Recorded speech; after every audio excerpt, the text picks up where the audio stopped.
So Nintendo Prime just dropped a video on a topic that's interested me for a while. When will the next Zelda game be announced? And will it be announced, as Nate from Nintendo Prime thinks, in 2025? At some point I have plans to do a fuller deep dive into Nintendo's use of hype cycles on games, but since the topic was raised here, I thought it would be interesting to look at the specific case of the next mainline Zelda title. So, this forecast is based around identifying the likelihood of when the next mainline 3D Zelda will release, and also when the next game will be announced.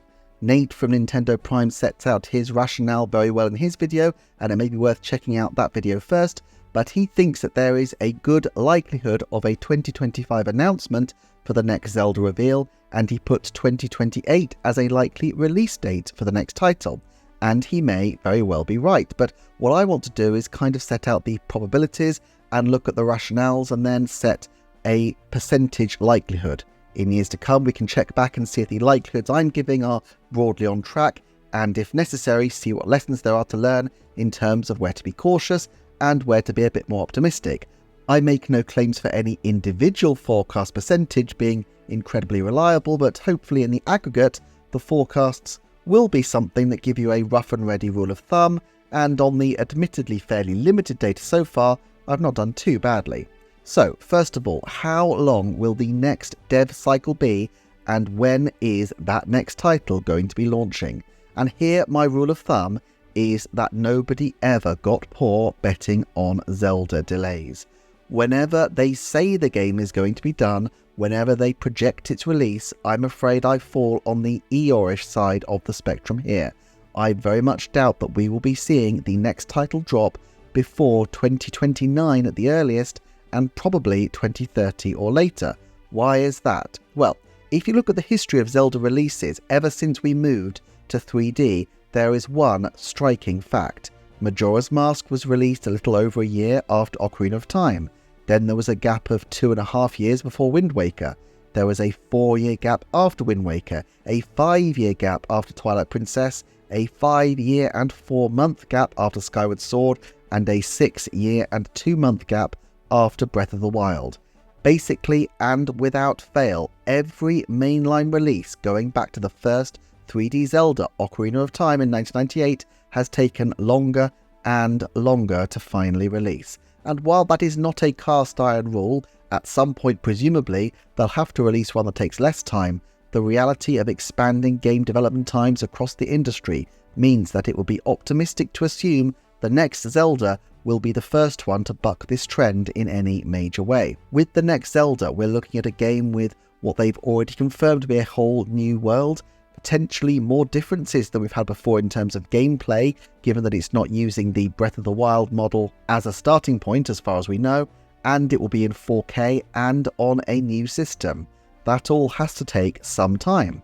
Now, on the other side of the ledger, they won't have the delays associated with a pandemic to deal with, hopefully, and a lot of the time developing the games is a little up in the air depending on how the mechanics work out.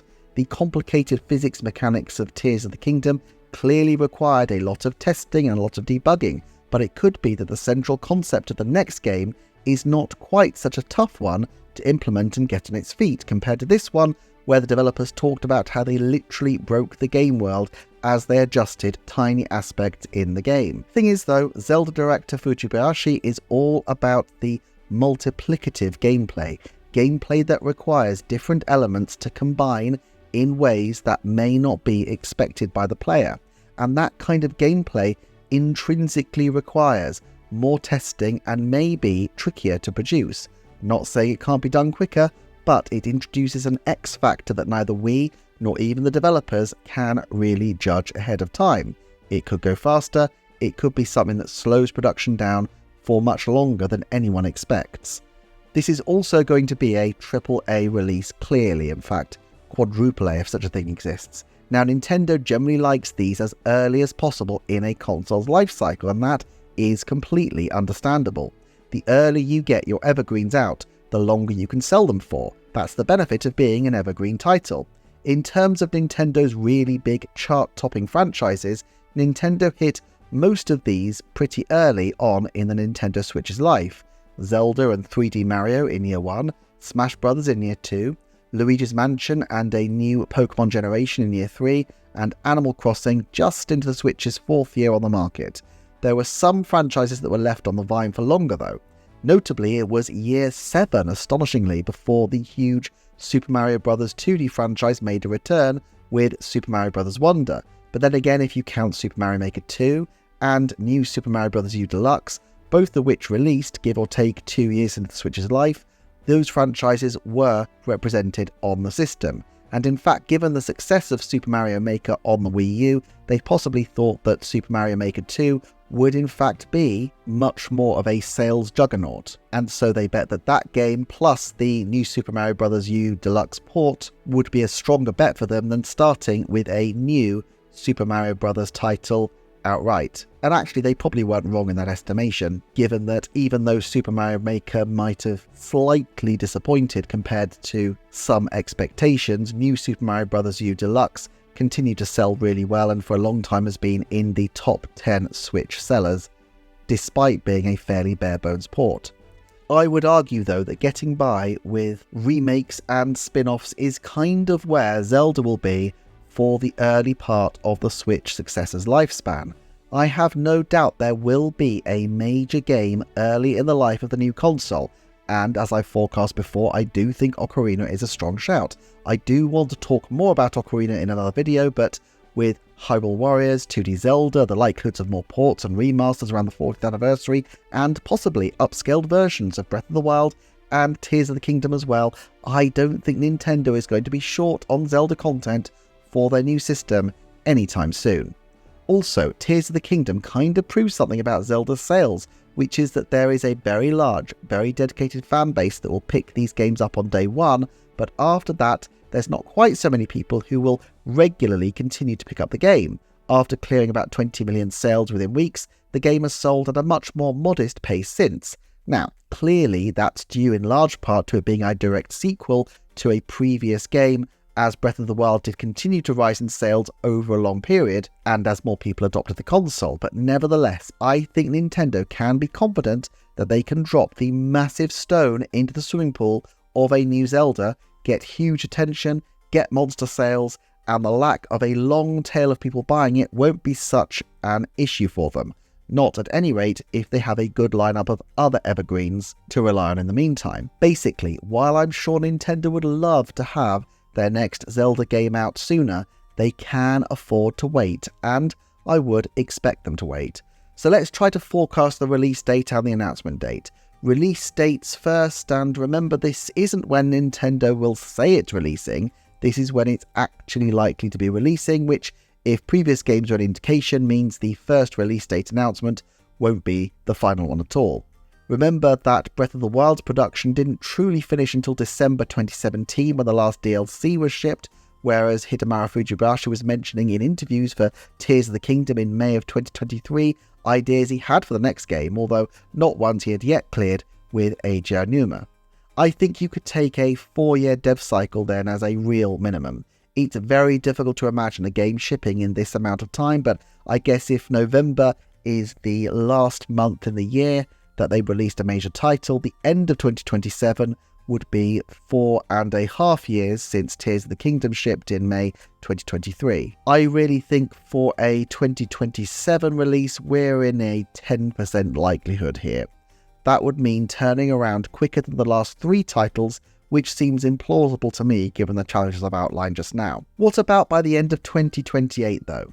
Now we're talking longer than all the games except the last one, and it's probably true that Nintendo does want to get these development times down if at all possible. However, we know they have had longer development windows even than Tears of the Kingdom. Check out Metroid Prime 4, and you can bet the next Mario Kart and 3D Mario have been cooking for a long time as well. I think there is a good chance they announce a game for 2028, but whether they meet that target, I'd say 2028 is 30% territory. 2029 is where it gets interesting then. 6.5 years will be the longest dev cycle so far, but only slightly more than the previous one. The smart money on the previous track record of Zelda gaps is the previous gap plus a bit more, so somewhere in the second half of 2029 makes sense on that score. It would also, at 4 years into the console's lifespan, be the kind of time when they would look to do a mid-gen refresh. The OLED model came out after 4 years. What better game to sell your high-end refresh than the new Zelda title after all? I think I'm going to be a little devious with the statistics here because I do think it is a 70% chance, but I'm going to say it's a 70% chance before the end of the financial year, so before March 2030. Why do I say this? Well, we have a precedent of Nintendo pushing titles out of their holiday windows if they need a little more work. Think Animal Crossing New Horizons, for example. But they do like to have big titles within their financial years where possible. If the holiday quarter is slightly slower, a massive game drop before the end of the financial year would more than make up for it. Of course, this does leave an implied 30% chance that the game will release after March 2030. Now, the thing about forecasting is you have to be responsive to events, so I'm not saying these will be my final forecasts even, but these are the yardsticks I'm going with for the time being. Announcements of the next Zelda game though, and here I think Nate from Nintendo Prime is really onto something in saying that most Zelda announcements are made relatively early. It makes sense. Nintendo wants to get something sizzling going for their new console, and few games sizzle like a new Legend of Zelda title. That hype train will run and run, if hype trains can run. Or ride and ride? I don't know. That said, is next year the year? Here's where I think it gets a little dicey. I have another video coming up where I'm going to be drilling into the specifics of what's coming next year, but I can't imagine Mario Kart, 3D Mario, Pokemon Gen 10, and probably a number of other high-octane titles not releasing in the first year or two of the Switch successor. Nintendo therefore doesn't need to gild the lily by piling announcement on top of announcement right now. The decision to start announcing titles so early in the Wii U era was a panic measure, an acknowledgement that their lineup early on was thin, and a promise effectively that more games would be coming. The same goes for the Nintendo Switch. They'd come off a generation where they were notorious for game droughts, so when they had a big year in 2017, they really committed to meeting their deadlines and pushing out games with some considerable frequency. And then in E3 2017, they announced 2 longer-term games that would really excite fans in a Switch Pokemon title and Metroid Prime 4. But note that Smash Bros. Ultimate wasn't released until the end of 2018, and they only started teasing it in March of 2018. Still, the presence of Metroid Prime 4 and Bayonetta 3 being announced in December of 2017 show that Nintendo are happy with long-term teases under some circumstances. Still though, I think those were quite specific circumstances. In the case of Bayonetta, they really wanted to key up Bayonetta 1 and 2, and possibly it helped Platinum Games to spike sales of that particular franchise. Plus, with Metroid Prime 4, they probably realised after the dreadful reception of Federation Force that they needed to give fans something to be optimistic about so that that did not overshadow the Samus Returns remake announcement. The question is then, does 2025 make the most sense as a window to reveal the next Zelda? I would argue no. Yes, it's 2 years after the last game released, and we saw Tears of the Kingdom only 2 and a bit years after Breath of the Wild launched. Breath of the Wild debuted in E3 2014, 2.5 years after Skyward Sword. If the next reveal follows a similar pattern, we would be looking at a late 2025 reveal. Now, it's possible. Picture a Game Awards reveal that teases the Zelda anniversary and ends with some kind of tiny tease for the new Zelda title. That is possible, very possible. But is it likely? For one, while Zelda has a history with the Game Awards, Nintendo has tended to shun it more often than not. For another, I just don't know they will need any help in December 2025 shifting Switch successor units if the lineup for the launch window is anywhere near as strong as it looks like it could be. And if they don't need to shift units, especially if they can't shift units because they can't produce enough, what's the point in spiking up demand at this particular juncture?